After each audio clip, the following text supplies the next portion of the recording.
एक मोठी बातमी आहे। यवतमाळ वाशिम लोकसभेच्या जागेवरती ठाकरे गटानं दावा केलेला आहे। जागा वाटपाचा फॉर्म्युला ठरण्याआधीच ठाकरे गटाकडनं प्रचारही सुरू झालेला आहे। पोरादेवीचे महंत सुनील महाराज यांचा यवतमाळ वाशिम मध्ये प्रचार होतोय। वाशिम लोकसभा मतदारसंघावर दावा करणारे सुनील महाराज आहे। सर, काय सांगणार? तुम्हाला मिळेल याची खात्री आहे का? तुम्हाला सांगितलं म्हणतात की तुम्ही तयारीला लागा, काय सांगणार? निश्चितच 8-10 दिवसापूर्वी माननीय उद्धव साहेबांशी माझी चर्चा झाली।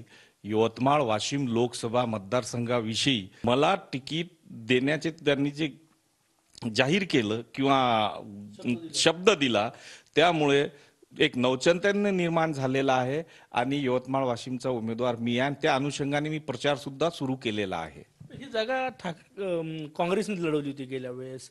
आता ती जागा काँग्रेस सोडेल का, हा सगळ्यात मोठा प्रश्न आहे।